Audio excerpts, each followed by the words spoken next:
Mestre Jesus, querido amigo, nós estamos aqui nessa noite, Mestre, como tantas outras, para aprendermos a ser uma terra mais fértil. A cada aprendizado, a cada leitura, a cada palestra, cada estudo, cada observação de nossos irmãos, cada ajuda, nós reviramos essa terra, Pai, dos nossos corações e as deixamos mais férteis a cada dia, para recebermos essa semente de amor, essa semente de luz, essa semente que nos torna seres e espíritos melhores a cada dia. Esteja conosco hoje, Mestre. Apoie o nosso palestrante, que ele possa estar de mente e coração aberto para trazer a nós mais um pouco dos seus ensinamentos. Estamos felizes de estarmos todos juntos hoje em sua presença e agradecemos a cada momento da nossa vida que está conosco. Que assim seja.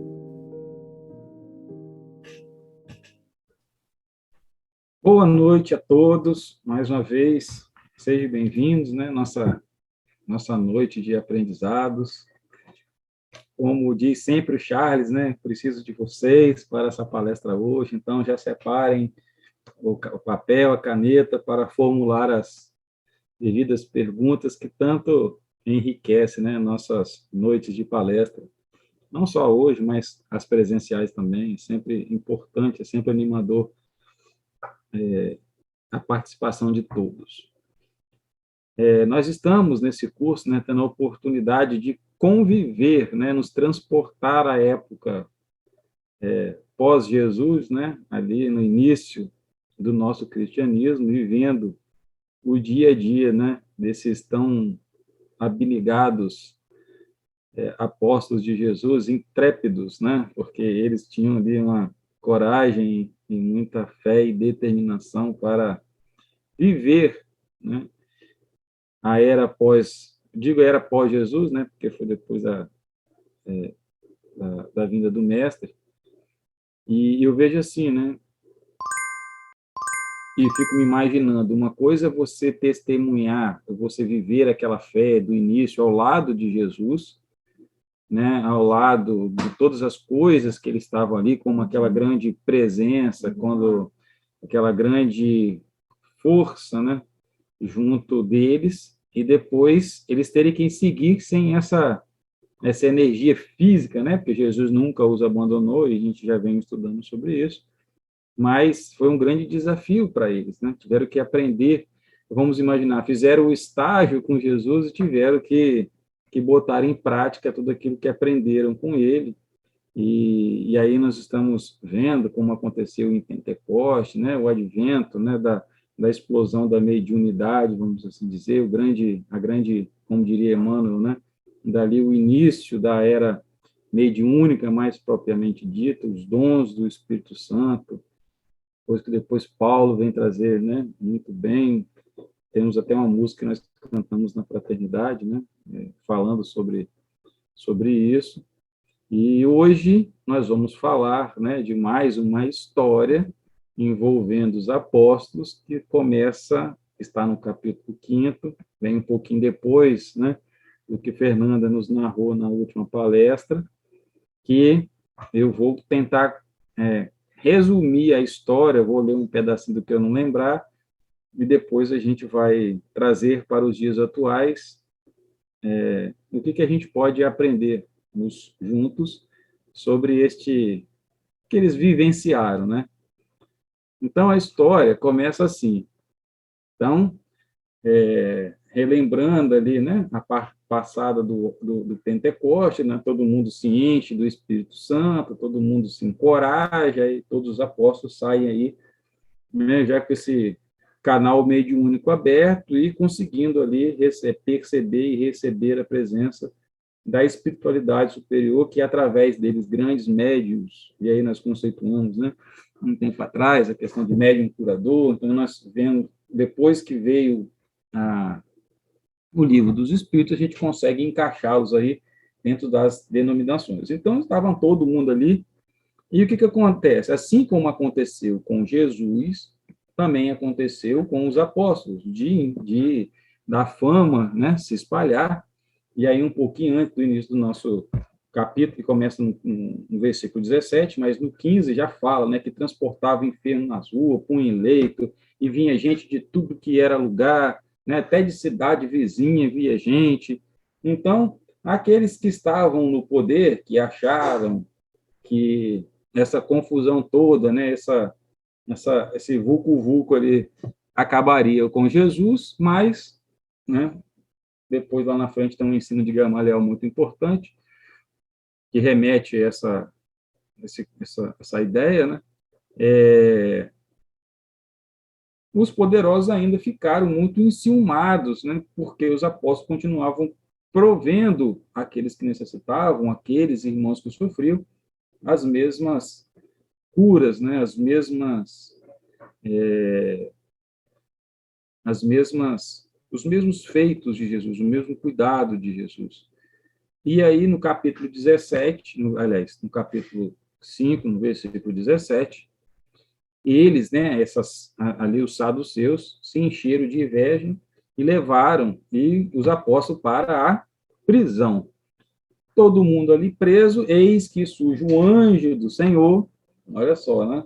O que é a fé? Porque, apesar de nos versículos não demonstrarem, mas eu posso me imaginar que eles foram presos e se colocaram em oração. Se colocaram ali, relembrando a sua fé, fortalecendo a sua fé através da oração, que era, como a gente já viu inúmeras vezes nas passagens evangélicas, que Jesus, mesmo após, né, depois de fazer muitas curas, de um dia intenso de trabalho, ele se utilizava da oração para não só se reconectar ao Pai, mas também para se refazer, se energeticamente. A gente sabe que a gente consegue essas coisas através da oração. Então, acredito eu que nesta noite esse anjo veio atender a um pedido dos apóstolos. Isso aí é livre interpretação minha, tá, gente? Não está escrito na Bíblia, não. E o anjo fez com que as portas se abrissem e deu uma missão: ide e apresentai-vos no templo e dizei ao povo todas as palavras desta vida. Então, ou seja, reforçou com eles que eles deveriam continuar a sua messe, continuar a sua missão, continuar o seu propósito de vida. Então, eles ouviram, foram lá para as ruas, voltaram a pregar, e os sumos sacerdotes foram na prisão e viram que não tinha ninguém lá, que eles tinham saído do cárcere, mas estava tudo fechado, e aí eles viram que houve realmente ali um grande prodígio, né? Voltaram todo mundo e mandou todo mundo ir atrás dos apóstolos de novo. E aí chegou lá, trouxe todo mundo de novo para o sacerdote, dizendo: eu já não falei para vocês não ficarem preparando, falando dessas coisas, essas heresias que Jesus... Aí eu sempre vou lembrar do Charles, né? Numa palestra no sábado, que ele disse lá, né, que Jesus é um grande perturbador da ordem, né? Então, eles chamaram a atenção dos apóstolos, né? E Pedro, né, como era o porta-voz, o líder dos apóstolos, disse, né, mais importa obedecer a Deus do que aos homens. E aí ele vai tecendo ali um comentário, e depois disso, esse povinho ali né, que condenou Jesus, queriam matá-lo.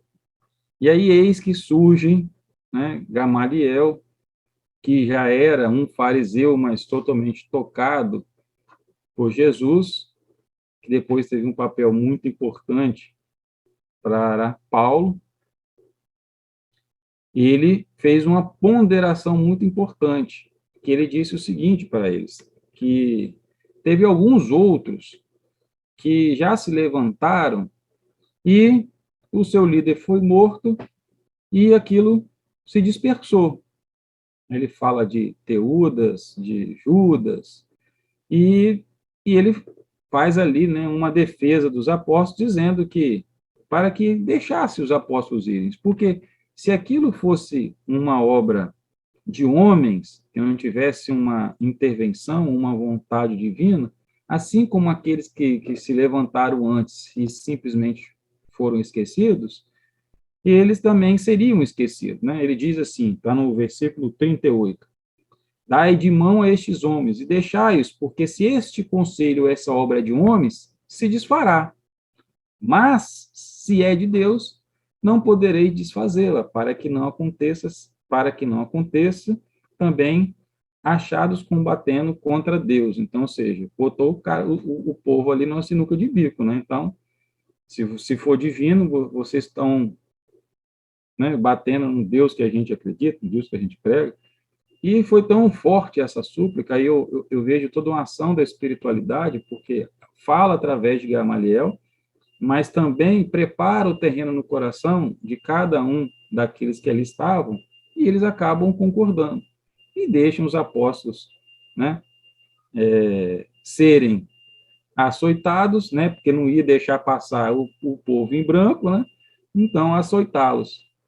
E concordaram e soltaram. E aí o grande ensinamento para mim, que os apóstolos depois, né, já está lá no versículo 41, diz assim, retiram-se, pois, da presença do conselho, regozijando-se de terem sido julgados dignos de padecer afronta pelo nome de Jesus.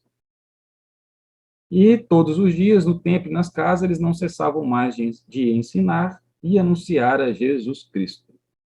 Bem, depois desse versículo, aliás, desses versículos, a gente ainda duvida, né, de quão tocante, como diz aí, né, o olhar do Nazareno sobre nossas vidas, né, que eles se sentiam honrados por sofrerem seus castigos físicos em prol da mensagem, da continuidade do trabalho de Jesus. E eu fiquei pensando, entre meus botões e com a ajuda de N, né, o que a gente poderia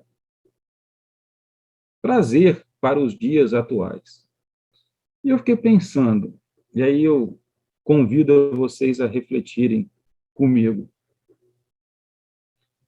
Eles foram aprisionados por inveja, os saduceus, os aprisionados. Se nós formos trazer para nós a nossa realidade, a nossa vivência nos dias atuais, eu queria fazer uma pergunta a vocês. Será que também nós, ou por uma ação externa a nós, ou por algo interno, nós também não somos encarcerados, não somos aprisionados, não somos impedidos momentaneamente de seguir ao nosso propósito de vida?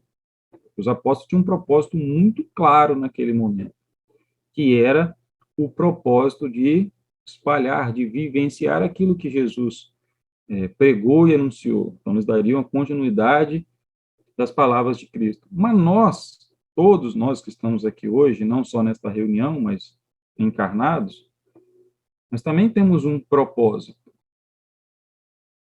Não temos? Deixa eu só achar aqui, que eu anotei. E aí, o Livro dos Espíritos, na questão 264, ele nos fala sobre essas provas que nós temos, sobre essas circunstâncias que podem querer nos aprisionar. E vai depender, assim como os apóstolos, de que a gente se coloque em posição de nos libertarmos.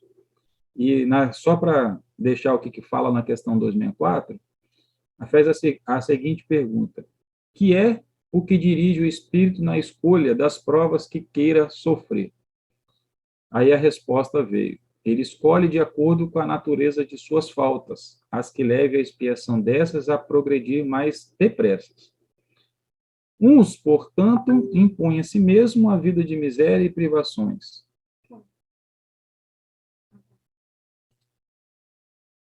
Espera aí um pouquinho, que deu tilt aqui, eu acho alguma coisa que eu apertei. Então, ele vai falando ali acerca das provas e o que nós viemos.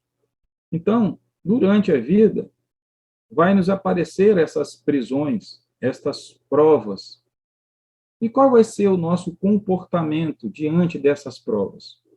Nós aceitaremos o aprisionamento frente a esses acontecimentos da vida, que é o nosso propósito, não é de vir e resgatar essas faltas que foi cometidas nas nossas encarnações passadas, ou faremos como os apóstolos? E aí, vou voltar, né, a minha livre interpretação.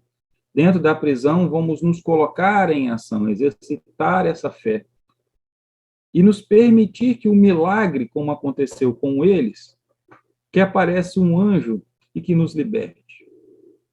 E quem seria esse anjo que poderia nos libertar das nossas prisões? Hoje, nós já vemos, e aí, quando a gente para e pensa, quantas vezes nós nos aprisionamos, né? Nós tivemos aqui, eu acho que, um grande exemplo recente de um aprisionamento global que foi a pandemia, que nos obrigaram a nos encarcerarmos dentro de nossas casas, de ficarmos presos em função de algo externo. E o que isso mexeu na gente? O que isso nos trouxe de aprendizado? O que isso nos trouxe? O que isso aflorou em nós? Coisas que nós nem sonhávamos. E aquilo estaria, como diz a música, né, que Jussara cantou muito bem, que aquela semente estava plantada dentro da gente. Que virtude nós conquistamos ao longo desse aprisionamento? Buscamos alguma melhoria? Nos colocamos em ação, mesmo aprisionados? E vendo, depois da libertação dos apóstolos, né, que o anjo apareceu, o anjo deu uma missão para ele, e muitas vezes, esse anjo que nos liberta pode ser a gente. Pode ser a nossa consciência que se desprende através de uma leitura, de ver uma palestra, de escutar um amigo.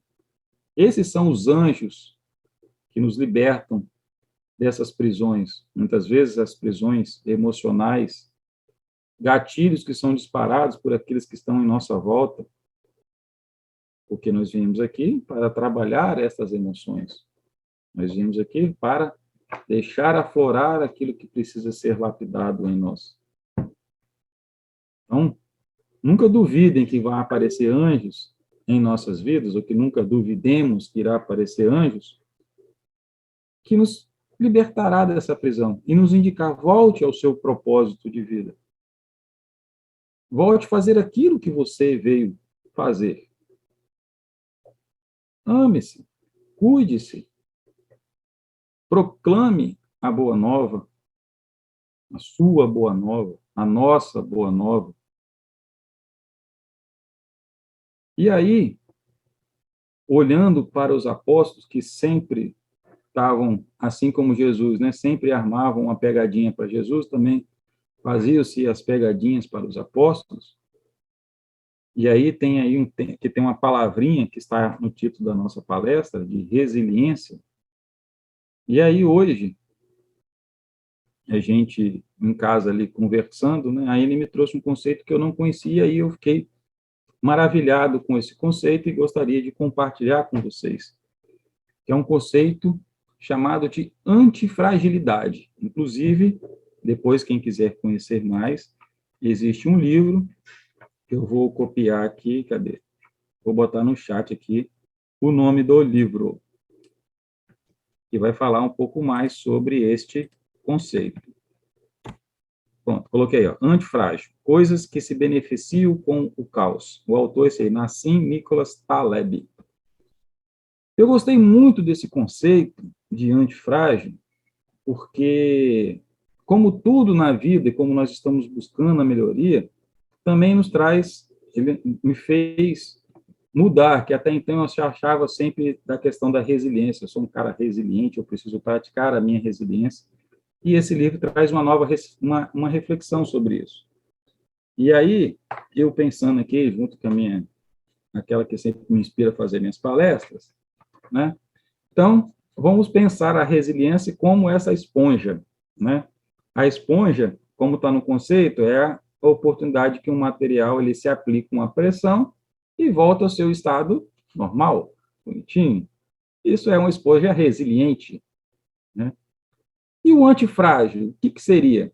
Segundo o autor, o antifrágil, ele não, a gente só não volta ao seu estado normal, mas como nós ficamos melhores. Então, se nós somos um papel, se a gente amassa, vai ter as suas marcas. Vai deixar as marcas. Esse papel pode voltar melhor, se a gente for fazer uma atividade, por exemplo, que envolva dobradura, que envolva arte, né, colagem, vai deixar marcas.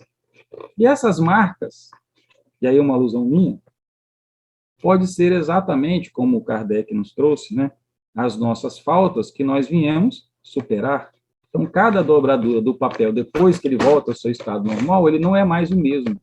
Ele contém marcas, contém experiências e contém conhecimento, nos tornam melhores.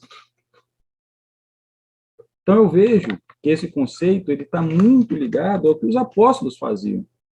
A cada vez que eles eram açoitados, a cada vez que eles eram presos, eles não voltavam a ser simplesmente apóstolos. Eles voltavam a ser novos apóstolos. Se a gente pega, por exemplo, Pedro, acho que o maior exemplo de antifragilidade está em Pedro. Porque era um pescador, como nós conhecemos. Já te vi, Adriano. E, ao longo de todas as pressões que ele foi sofrendo na caminhada junto com Jesus, inclusive negar a Cristo, que é, né, de prova maior do que essa, isso não fez que ele simplesmente voltasse ao estado de pescador.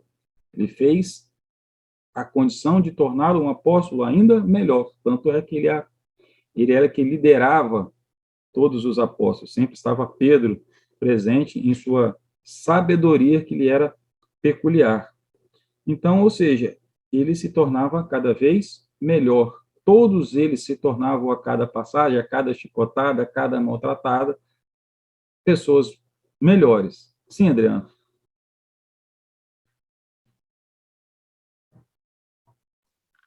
Posso começar a perguntar? Boa noite a todos. Diante do que foi exposto, o que é melhor? Ser antifrágil ou resiliente? Ou os dois juntos? Na verdade, vou usar até a expressão que nós usamos, acho que eu e o Anderson na última palestra, né? Eu acho que o conceito de antifrágil é um upgrade, né? Ou seja, cadê o Anderson? Anderson, depois vai ter que falar o que é o upgrade de novo. Caiu? Ah, caiu. Então eu vou usar das palavras dele. Upgrade, tornar, né? Tornar-se melhor naquilo, né? Então, o conceito, para mim, de antifragilidade, ele é um upgrade na resiliência. E eu achei muito importante isso, porque na resiliência, até então, a gente sempre fala em voltar, mas, como diz uma outra passagem, se alguém saber ela toda, vocês pedem para falar e falo corretamente, que não tenho memória mais, só uma vaga lembrança. Mas diz que depois que um homem entra no rio, o rio não é mais o mesmo, nem o homem também mais o mesmo. Não existe um ditado assim? Então, a nossa vida também, assim, depois que a gente sofre os impactos do nosso dia a dia, tem um autor, eu não sei se está no livro, não me lembro, mas diz que nós passamos em torno aí de 23, vamos dizer assim, 23 provações ou coisas que vão nos desafiar durante o dia. Então, o conceito da antifragilidade, que depois pode surgir um outro termo, se isso são termos que explicam circunstâncias, talvez a gente não precise se ater exatamente sempre à mesma palavra, mas nos atualiza nesse conceito de que, até o conceito da própria espiritualidade, do próprio que os espíritos, através do Livro dos Espíritos, depois em todas as obras seguintes e até as obras atuais, nos trazem, porque nenhuma experiência, ela nos deixa menos do que nós éramos. As experiências, todas elas somam. E é isso que esse conceito, ele vem só fechar uma caixinha aí e dizer que antifrágil é aquele que aprende com as suas lições, porque o conceito de frágil vai ser facilmente quebrado. Nós temos, por exemplo, um exemplo de antifragilidade, e aí eu vou ler um texto de Rubem Alves, que ele diz o seguinte: a ostra, para fazer uma pérola, precisa ter dentro de si um grão de areia que a faça sofrer. Sofrendo, a ostra diz para si mesmo: preciso envolver essa areia pontuda que me machuca com uma esfera lisa que lhe tire as pontas. Ostras felizes não fazem pérolas. Pessoas felizes não sentem a necessidade de criar. O ato criador, seja na ciência ou seja na arte, surge sempre de uma dor. Não é preciso ser uma dor doída. Por vezes, a dor aparece como aquela coceira que tem o nome de curiosidade. Para me livrar da dor, eu escrevi. Rubem Alves. Sim, Adriano, depois eu continuo. Nossa, é profundo isso aí, Jesus. Então, vamos lá. Os apóstolos tiveram muitas perseguições externas, mas como eles combatiam os conflitos internos? Good question essa, né? Bem, vamos atuar sempre no campo das hipóteses, né? O que acontece? Como que eu vejo os apóstolos? Nós tínhamos ali, lá no início, quando Jesus os escolhe, a gente vai voltar um pouquinho no tempo, nós tínhamos ali um grupo que, quando nós olhamos para eles, até com o olhar que nós temos hoje, né, falou assim, Jesus está com a cabeça onde, né, para escolher pessoas tão distintas. Mas eles, dentro de cada particularidade e das suas origens, né, eu digo familiares, de vivência, eles criaram um elo muito forte. Jesus, ao longo da sua jornada, foi dando a eles subsídios educacionais, não só intelectuais, mas emocionais também. Jesus era um grande educador emocional. Em cada uma das suas parábolas, e assim em cada um dos seus feitos, nos traz grandes ensinamentos. Tem um livro chamado Ave Luz, que já foi até tema de estudo nosso há um longo tempo atrás, que é um livro muito legal, porque quando a gente começa a ler, e esse livro, ele remonta cenas de Jesus no cotidiano dos apóstolos, onde cada um, ali durante a noite, e aí eu me lembro de quando eu morei um tempo na roça, quando eu tinha uns 10, 12 anos de idade, no finalzinho da noite, naquela época não tinha televisão, lá onde eu morava não tinha energia ainda, então os mais velhos, né, meu pai, meus tios, sentavam em uma roda e começavam a conversar, então eu imagino que era a mesma coisa, né, todo mundo se reunia em torno da fogueira, e dali saciava a sede de conhecimento, perguntando diretamente ao mestre sobre determinados assuntos. É isso que traz o livro. Jesus sempre conta uma história e traz um conhecimento. Então, vale muito a pena a leitura. Então, eu vejo que nesse estágio que os apóstolos tiveram com Jesus, hoje nós temos esse termo moderno, antifrágil, né? Resiliência, mas naquela época isso não eram conceitos ainda conhecidos pela ciência, que depois nós acabamos nos apropriando em outras áreas.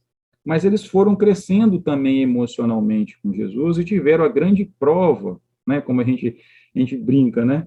No plano espiritual, a gente, como está lá ainda na erraticidade, nós vamos ali estudando para que a gente faça as lições aqui quando encarnamos. Então, eu vejo que os apóstolos também passaram por esse estágio com Jesus e culminou na prova final exatamente na crucificação de Jesus, naqueles 40 dias após a crucificação de Jesus, rememorizando tudo aquilo, relembrando tudo aquilo, e Jesus teve ali com eles a passagem, né, de quando eles acompanhou até a sua ascensão, dizendo, mostrando para eles que estavam no caminho certo, que Jesus estava com eles não só em corpo, mas também como está conosco até hoje, em energia e espírito. Então, os apóstolos, acredito eu, que eles venciam esses desafios internos, vivenciando assim como nós, passando por cada aprovação. Tenho certeza que muitos, mesmo com toda essa convivência com Jesus, também sentiram medo, também foram presos emocionalmente, como a gente está fazendo essa alusão da prisão, que eles sofreram física, mas presos muitas vezes por medo, por insegurança, mas eles se utilizavam do maior ensinamento de Jesus, que era colocar-se em favor do outro. Então, eu acredito que os apóstolos passaram por esses conflitos internos, todas essas, um apoiando o outro, porque não foi à toa que Jesus escolheu 12 apóstolos. Não foi à toa que Jesus escolheu, porque Jesus poderia ter feito tudo aquilo pela sua envergadura moral, pelo seu nível de conhecimento, ele poderia ter feito tudo aquilo sozinho. Mas por que ele chamou 12 apóstolos? Para que um fortalecesse um outro. E a gente vê isso durante os evangelhos, a gente vê isso depois dos Atos dos Apóstolos, que um se apoiava muito no outro. Assim como acontece conosco hoje, acontece na nossa casa hoje. Todos nós nos apoiamos aqui. Eu tenho certeza, se qualquer um que está aqui hoje ligar para o outro e pedir um auxílio, todo mundo aqui é capacitado, de extrema boa vontade, de escolher escutar, de acolher, de dar o melhor de si, dar um conselho. E é isso que eles faziam. Então, não foram só flores, como muitas vezes a gente imagina, né? Sempre, quando a gente vê eles sempre colocando a serviço, regozijando-se a Deus, se colocando, se sentindo importantes por sofrerem as chagas de Jesus, chagas que eu digo dos mesmos sofrimentos de Jesus, para propagar aquilo. Mas, principalmente, um apoiando o outro, como nós devemos fazer atualmente. Sim, Adriano.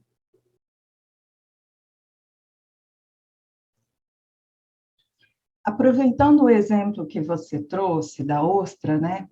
Essa ostra estaria sempre sofrendo com a areia?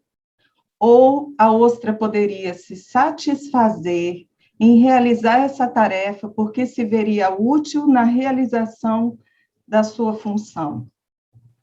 Eu não preciso nem responder, porque a pergunta já trouxe a resposta, sabiamente, né? Porque vamos colocar o exemplo da ostra com o que aconteceu com os apóstolos, né? Os apóstolos foram açoitados e saíram felizes, porque estavam cumprindo a missão de propagar o evangelho. Da mesma forma, a ostra sofre, como bem disse o Rubem no final, né? Foi a dor que me fez escrever, ou nem sempre a dor é dolorida, mas a dor da ostra é o que nos, e aí colocando para nós, é o que nos tira do comodismo. Se não houvesse as areias, e aí colocando que a gente fosse uma grande ostra, nós não produziríamos nada.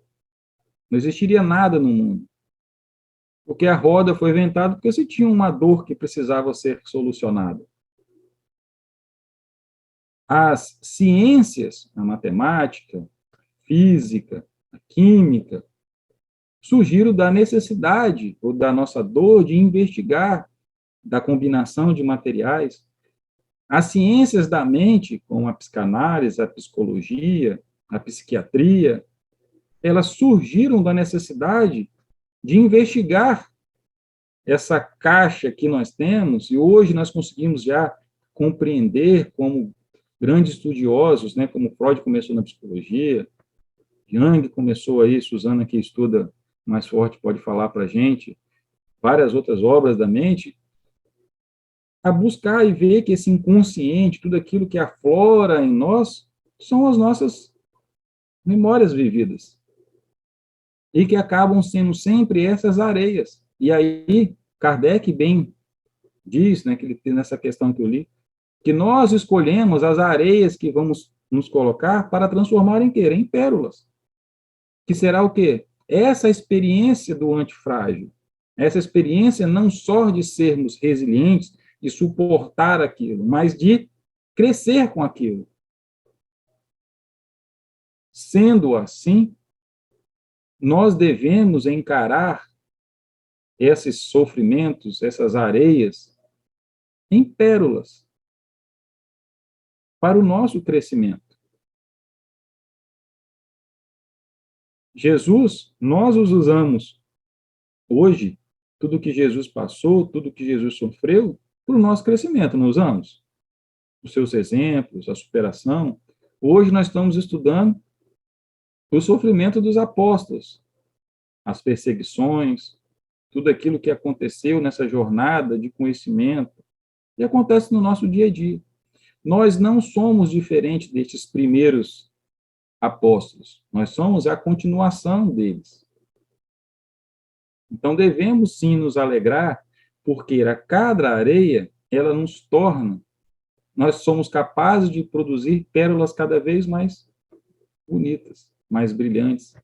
E essas pérolas que nós produzimos com essas areias que vão sendo jogadas dentro da nossa conchinha, é que produz o maior tesouro, que era o tesouro que Jesus veio pregar. Que não é o tesouro como a ostra produz essa linda pérola que vira algo material, mas as nossas pérolas que nos adornam são aquelas que nos seguirão por toda a nossa vida, que são as pérolas da nossa sabedoria, pérolas do nosso crescimento moral. É o tesouro que cada um pode carregar por si, que vão ser construídas com base na nossa fé, na nossa dedicação, da nossa abnegação em cumprir o nosso propósito, assim como os apóstolos tinham a certeza de qual era a missão deles. E por mais que aparecessem obstáculos, aparecessem várias areias, eles estavam sempre aptos a serem felizes passando por aquelas provações. Sim, Adriano. Como posso extrair ensinamentos do que faz tanto mal? Meu algoz pode ser um benfeitor? Mais uma boa pergunta. Hoje vocês estão me botando na sinuca de bico, né? Estou ligado com vocês. Vocês estão igual os caras lá, só fazendo as pegadinhas, né? Só não tem o cabedal de Jesus, né? Mas vamos lá. Através do estudo que chegou para nós, do Espiritismo, nas obras basilares, sempre digo que não existe vítima e nem algoz. Não é isso que nós aprendemos?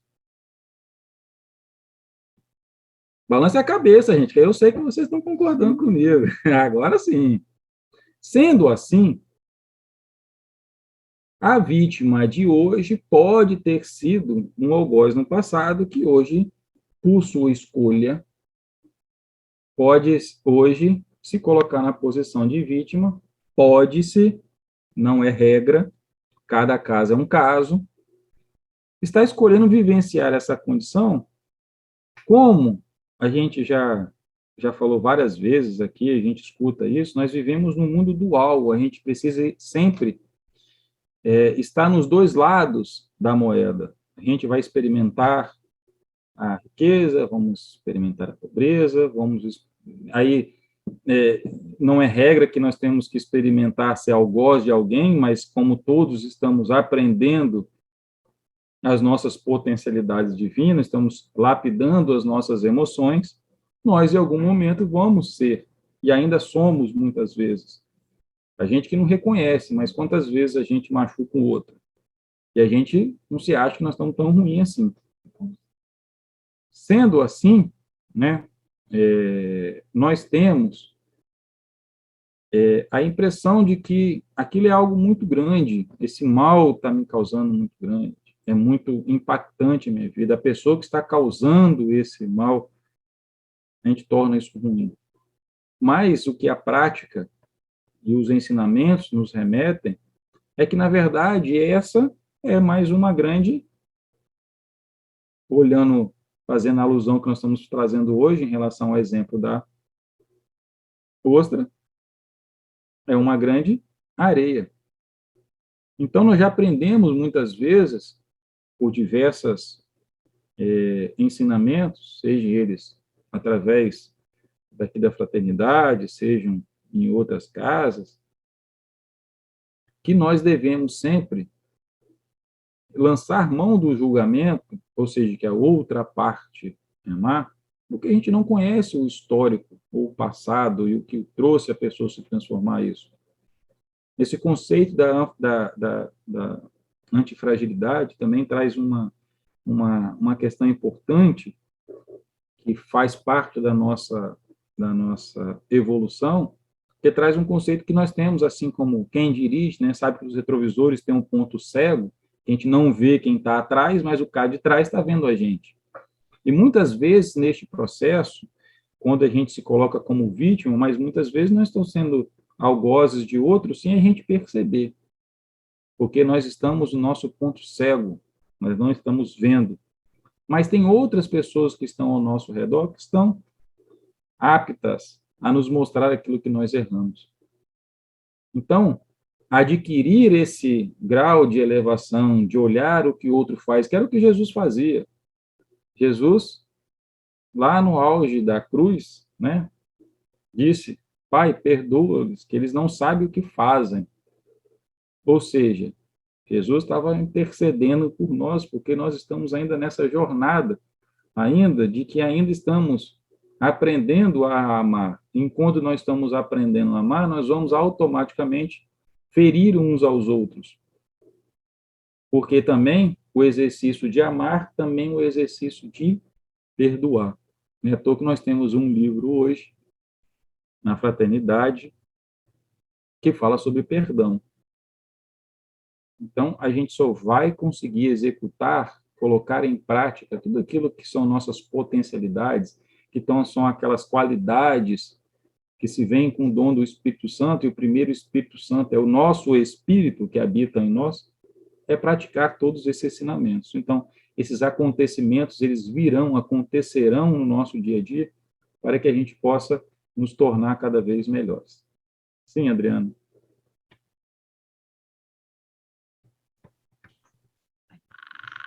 Como podemos ou como conseguiremos enxergar a postura de incompreensão do próximo ante as nossas dificuldades? Fala de novo aí, que eu tenho que escutar de novo para poder para captar aqui. Eu vou tentar captar aqui. Como podemos, eu vou tirar o segundo verbo, como podemos enxergar a postura de incompreensão do próximo ante as nossas dificuldades? Deixa eu ver se eu entendi. Como eu posso compreender a incompreensão do próximo? Seria isso?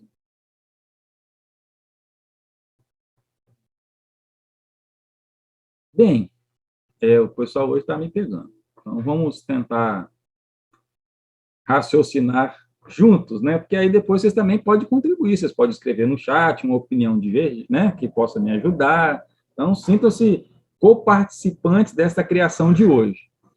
Mas o que eu vejo? O que nós temos do outro lado? Alguém como eu? Alguém que também está buscando ser compreendido? Alguém que está buscando ser amado? Porque eu sempre gosto de lembrar de um pressuposto da neurolinguística, que fala que todo comportamento ruim tem uma boa intenção por trás. Eu sempre fico... E quando eu aprendi isso, eu me lembrei da minha amada esposa, né? Que quando eu deixava a bermuda no chão, com as perninhas abertas quando ela falava, né? Ela vinha e brigava, lá você deixando esse negócio aqui na casa. E até eu aprender isso, eu não entendi que, na verdade, a briga dela era algo positivo, que era para eu deixar a casa arrumada, contribuir com, com, com o nosso ambiente organizado. Então, quando a gente começa a olhar o outro com os mesmos olhos que nós gostaríamos de sermos olhados, por que quem de nós, quando comete um erro, não desejaria ser perdoado? Puxa, não foi isso que eu quis fazer, eu não estava num bom momento, se eu pudesse voltar no tempo. A gente não tem ali, muitas vezes, um sentimento de que nós gostaríamos de ser carregado no colo por aquele momento? Então, a gente também deve usar o outro desta forma.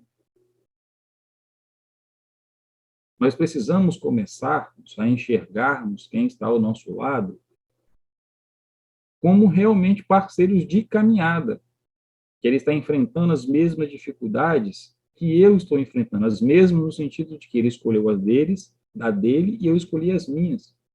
Eu não sei o que foi o passado dele.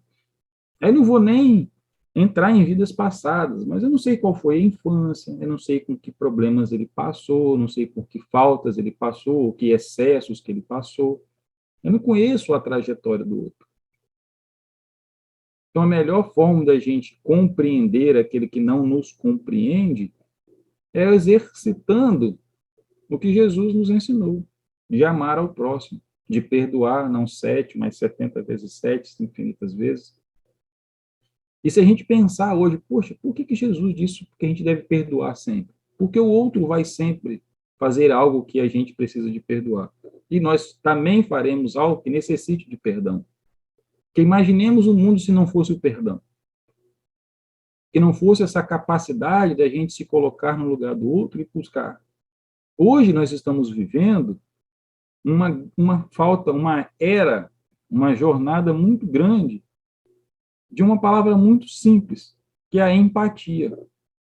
Hoje nós estamos tendo um distanciamento muito grande do que é o outro. Esses dias, no Salão da Fraternidade, foi se levantada essa questão da grande polaridade que existe hoje no mundo. Ah, se eu gosto de rock, eu não posso gostar de música sertaneja. Aí o cara de sertanejo não gosta de rock, não de rock gosta de música sertaneja. Mas por que eles não podem conviver? Por que hoje a gente já não pode mais sair das ilhas que eram se formados, os grupos, e começar a praticar o intergrupo? Porque as pessoas não podem se unir por outras coisas, ou precisam se separar. Isso é falta de empatia. O que nós estamos vendo no mundo hoje, apesar do mundo estar melhorando, porque nós já passamos piores, eu me lembro muito, hoje ele está aqui, Silvio, né? Uma vez, logo que eu entrei na fraternidade como assistido, eu assisti uma palestra dele, e ele bem lembrou, hoje o mundo é melhor, antigamente, há não sei quantos anos atrás, as pessoas se matavam num duelo, hoje as pessoas não se matam mais em duelo. Isso prova que nós estamos mudando. Nunca antes fizemos tanta caridade como fazemos hoje. Antigamente não se fazia caridade. Mas, volto a dizer, são essas incompreensões que o outro nos coloca, que são essas pedras que vai nos fazer lapidar, que vai fazer a gente gerar pérolas. Ou um diamante se forma como? Na pressão. Então não existe, se a gente for olhar para a natureza, não existe nada que não se torne cada dia mais valioso sem que ela passe por um processo. E aí, como o Rubem Alves, no texto dele, diz sobre de dor. Não a dor lacerante, aquela dor que nos machuca, mas é a dor que nos faz se mover. E muitas vezes, é na busca de entender a incompreensão é que a gente se compreende. Muitas vezes, buscar entender o outro. Vou tentar entender à luz do Evangelho. Vou abrir a Bíblia, vou tentar buscar a compreensão, eu vou aprender. Vou olhar no livro dos Espíritos, vou buscar alguma coisa para tentar me entender. Essa busca de compreender a incompreensão vai nos fazer cada vez mais compreensíveis. Então, eu vejo assim, olhar o outro, aquele que nos machuca, aquele que não nos compreende, muitas vezes a gente está olhando para a gente mesmo. E aí a gente tem que dar ao outro aquilo que nós gostaríamos de receber. Mais perguntas? Por enquanto é a última. Eu fiz a primeira pergunta, né? Como podemos enxergar a postura de incompreensão do próximo ante as nossas dificuldades? Agora, a segunda pergunta é, e mais importante, como enfrentar a nossa própria incompreensão diante de nossas dores?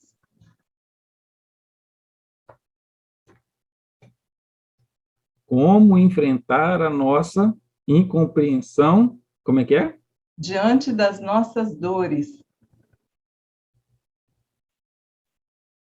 Bem, eu acho que serei repetitivo, né? Mas só existe uma forma, vivendo. Não existe outro mecanismo que a gente vai buscar essa investigação do que vivendo. Mas não vivendo aleatoriamente, dormindo e acordando, dormindo e acordando.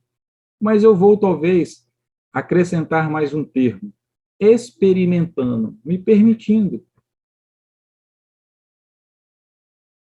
Nós estamos aqui para aprender a sentir. Nós estamos aqui para aprender a vivenciar essas emoções. Nós nascemos simples e ignorantes. Não é assim que nós somos criados, nós aprendemos? E ao longo da nossa trajetória, seja lá do reino mineral, depois passando pelo reino vegetal, depois pelo reino animal, em cada estágio nós estamos o quê? Amadurecendo, trabalhando essas emoções. E se a gente pega as eras, a era lá da Idade Média, a idade antes da Idade Média, nós vamos vendo que nós não vamos só evoluindo tecnologicamente na evolução do saber, mas também nós vamos evoluindo emocionalmente. Você vê que hoje nós somos um pouco mais preparados do que nós éramos há 200 anos atrás, olhando nós como sociedade. Hoje nós temos mais recursos, nós temos mais saberes. Agora, com tudo isso, nós precisamos de nos viver, de experimentar, de buscar ajuda quando necessário. Por isso existe hoje psicólogos, psiquiatras, terapeutas. Aí dentro da psicologia, existe a psicologia positiva, existe... Cadê a Suzana? Mais o que, Suzana, que tem? Positiva, fala aí. Tem a sistêmica, tem a psicologia positiva, tem a do campo das energias, tem uma gama muito grande de novas teorias surgindo para se adaptar às novas mudanças que a humanidade está passando. Assim, não que as antigas não suprem a necessidade, claro que suprem, elas foram a base de tudo, mas hoje as pessoas têm novos conceitos, novos interesses, né? E novas as teorias antigas, elas foram criadas numa outra sociedade, né?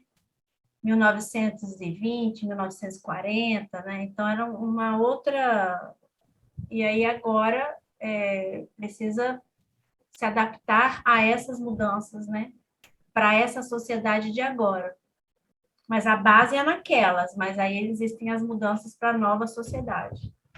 Então, ou seja, isso acaba colocando, né, dando força à tese que eu falei, que quando a gente olha, a gente vê não só a mudança tecnológica, mas a gente vê também a nossa mudança emocional. Então, a própria ciência, né, da mente hoje, ela vai se adaptando para que a gente consiga, ou seja, está surgindo nossas emoções, e com isso precisa ter novos instrumentos para que nós possamos lidar com essas nossas imperfeições. Como foi que usou no finalzinho da pergunta, Adriano?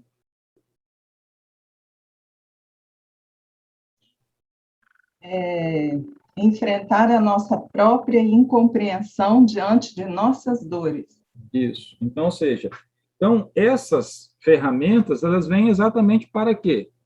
para que a gente possa lançar um novo olhar da nossa incompreensão dessas dores. Elas também virão. E aí, como as teorias, como Suzana bem colocou, foram a base, e a gente pega a base disso tudo, a gente olha lá para trás e a gente vê os ensinamentos de Jesus, que surgiram de base, estão sendo atualizados. Porque em cada uma dessas ramificações, se a gente for conectar, a gente vai conectar ao ensinamento de Jesus. Sim, Suzana? Sabe o que eu acho mais bonito do que a gente vive hoje na atualidade, assim? A gente sempre está falando assim, porque hoje a gente já evoluiu, antes a gente duelava, hoje a gente não duela mais, mas eu acho que ainda existem, claro, e ainda vai existir muitas questões psíquicas, emocionais, essas questões, mas hoje o ser humano está buscando ajuda. Hoje existem esse monte de novas teorias, monte de técnicas, porque existe muito mais pessoas buscando ajuda, né? Então aí vai se criando teorias diferentes para alcançar a busca de cada uma dessas pessoas. E não se imaginava que há séculos atrás isso seria possível, né, que houvessem pessoas que pudessem ajudar, né, houvessem técnicas que pudessem ajudar. Então, eu acho que isso é um avanço muito grande, assim, né, não somente tecnológico, né, mas emocional mesmo, assim, as pessoas estão mais preocupadas em se encontrarem, em se estudarem, né, entenderem, tá longe ainda, né, mas já é um começo muito, muito bonito. Eu acho belíssimo esse processo, assim, é muito lindo. Exatamente. Então, a gente está, como nós estamos evoluindo emocionalmente, nós precisamos, volta a bater nessa tecla, nós precisamos de novos saberes para apoiar essa construção. Isso é mais uma prova de que Jesus está entre nós, porque ele está semeando esses novos conhecimentos para nos dar base, né? Então, assim, como o Felipe escreveu no chat, né? Na realidade, o duelo ainda existe, mas de outras maneiras. Sim, Felipe, você tem razão. Assim como nós atualizamos o olhar sobre o mandamento de não matar, que é aquele matar físico, e a gente fala que a gente mata o outro através das palavras, sim, a gente continua duelando através do campo das ideias, a gente continua, né, lançando as nossas... Na última palestra, acho que eu usei a flecha, né? A gente continua lançando as nossas, aí no caso dela, nossas balas, através dos nossos pensamentos, através das nossas ações, mas nós estamos evoluindo. Esse é o caminho dessa construção. Antes nós utilizávamos algo físico, agora a gente utiliza algo mental. E isso nos dá a oportunidade de, a gente já sabe, já não utilizar nós estamos agora em vias de aprender a não mais usar este de método, né? Claudine disse aí, hoje duelamos com a gente mesmo. Sim, Claudine, é verdade. Hoje esse conflito, essa dualidade, ela existe dentro da gente. A questão do certo, a questão do errado, a questão de sofrer ou de não sofrer, a questão de se acomodar, de sair da zona de conforto. Nós estamos o tempo todo nessa fricção, se eu posso assim dizer.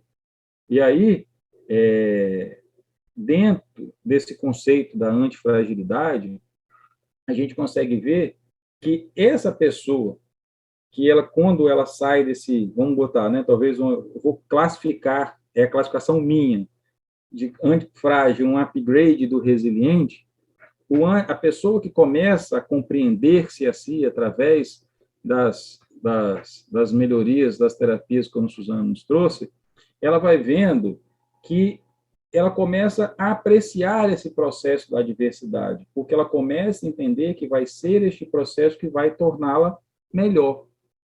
Ela vai passar por aquela dor, mas ela sabe que ela vai conseguir buscar apoio, que ela vai conseguir compreender, como bem hoje as pessoas estão buscando, como bem Suzana disse, e assim como os apóstolos se buscavam entre si para compreender aquilo que eles passavam, hoje nós estamos buscando nos compreendermos. E quando a gente entra num processo terapêutico, a gente começa a lidar melhor com a gente, e aí você vê como que e as coisas elas se conectam, os saberes, não sei se foi Gandhi que falou, mas que seja eu a mudança que eu quero ver no mundo. Foi ele que falou isso? Alguém sabe? Ninguém falou nada. Foi isso? O Sara estava balançando assim, que eu não vou acreditar que é.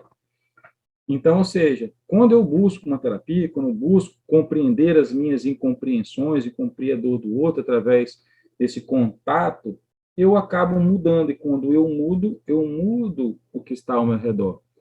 Nós já sabemos que nós somos uma grande potencialidade energética, não sabemos? Que nós criamos energia o tempo todo. Então, se eu mudo a minha energia, eu estou contribuindo para a mudança da energia que está ao meu entorno. Então, este processo é muito importante. Então, a gente, quando começa a lidar com essa diversidade, olhar ela de uma forma diferente, porque se a gente remeter ao que está escrito no livro dos Espíritos, toda a diversidade advém das próprias nossas escolhas. Não é mesmo?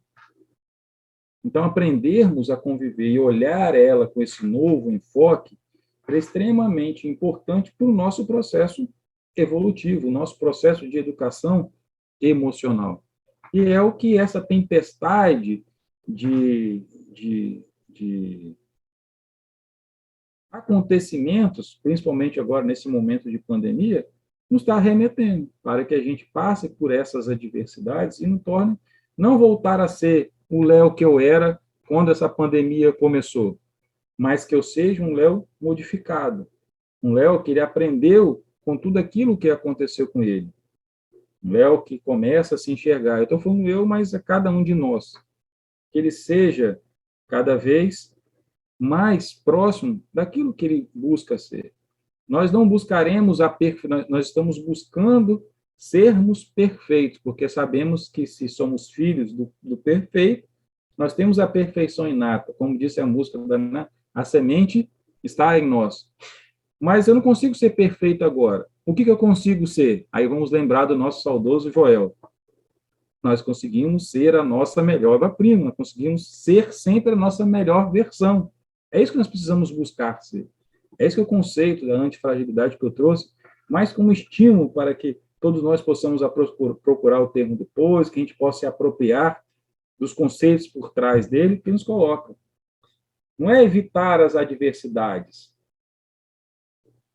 mas entender que as adversidades fazem parte do nosso dia a dia. Eu ficar encarcerado dentro de uma prisão não vai me livrar das adversidades.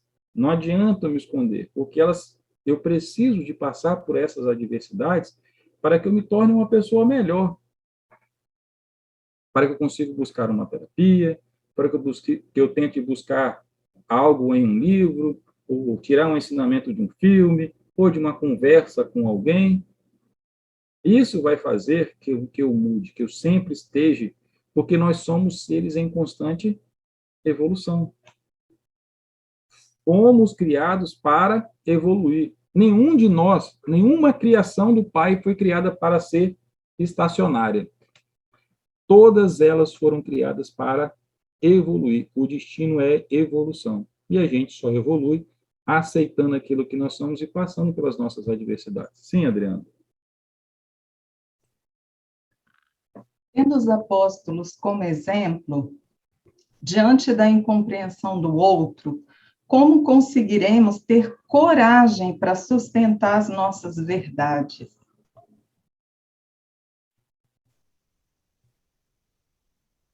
Aonde os apóstolos buscavam coragem para lidar com as adversidades dele? Qual foi o final que ela falou? Na pergunta? Coragem para sustentar as nossas verdades. Ok. Qual era a verdade dos apóstolos? A verdade que eles acreditavam, que professavam.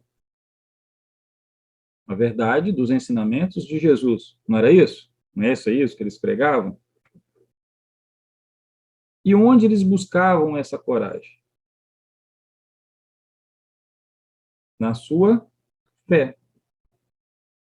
No exercício, na profissão da sua fé.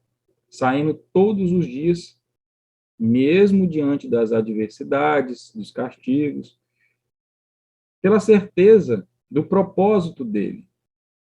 Muitas vezes, eu me coloco a pensar e vejo que quando eu me paraliso, seja por medo, principalmente o medo é algo que ele é importante para a gente porque faz com que a gente raciocine, mas exacerbado faz com que eu paralise. Se eu não tenho essa consciência de que eu estou aqui para evoluir, que eu não sou um ser estacionário, e à medida que eu entendo que eu estou neste processo de evolução e de que eu preciso me movimentar, assim como se os apóstolos se deixassem cair pelo medo, ou pela incompreensão e pelo julgamento dos outros, o que não deixava, ou que os sustentavam, era a certeza do seu propósito. Cada um tinha certeza do seu papel no mundo. E isso nos convida a refletirmos sobre qual é o nosso propósito. Porque a fé nesse propósito, a fé de que, e aí como o propósito maior é o nosso processo de evolução, se eu tenho certeza disso, eu vou encontrar os caminhos que eu preciso para prosseguir. E aí eu serei sustentado, hoje nós compreendemos, pelos anjos do Senhor, que são a nossa nuvem de testemunhas. Não só os nossos irmãos espirituais, como a gente entende, a gente tem um mentor, que tem os nossos outros amigos, mas os nossos amigos, que são os anjos encarnados.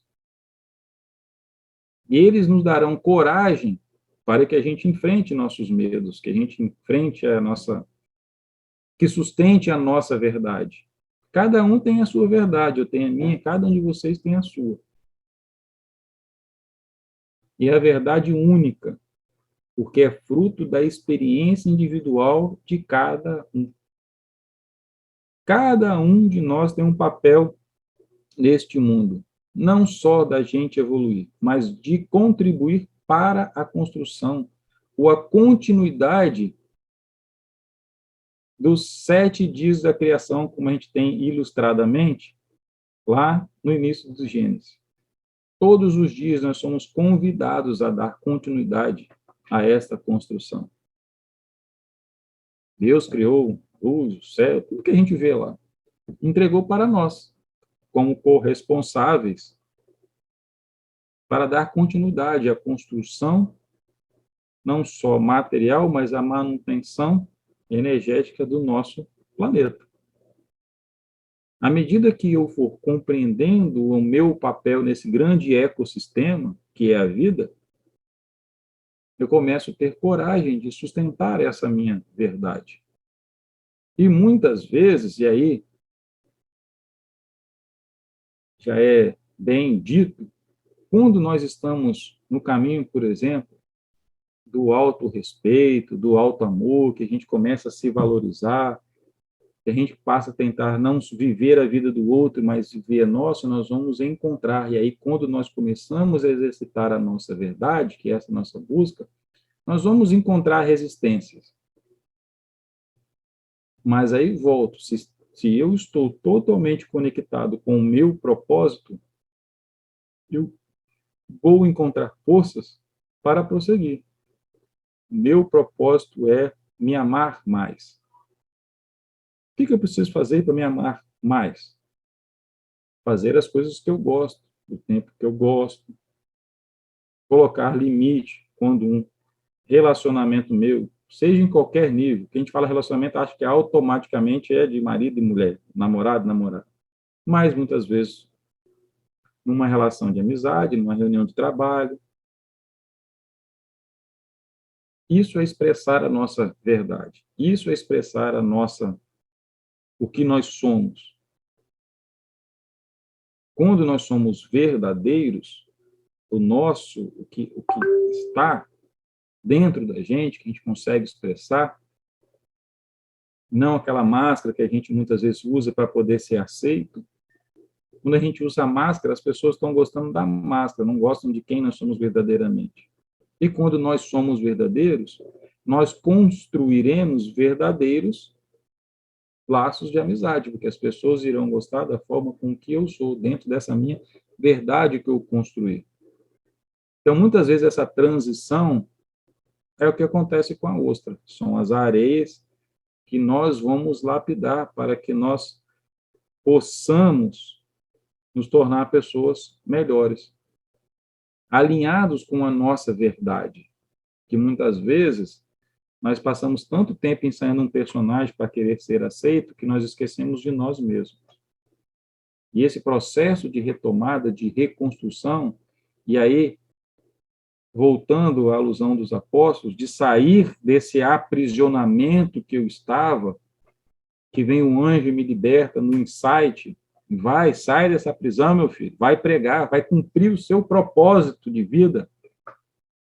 E mesmo que eu seja açoitado, depois que eu descubro o meu propósito, eu ainda ficarei feliz, porque eu estou cumprindo o meu propósito. Estou buscando a minha verdade. E buscando a minha verdade, eu me tornarei uma pessoa melhor, mais compreensiva ou menos compreensiva.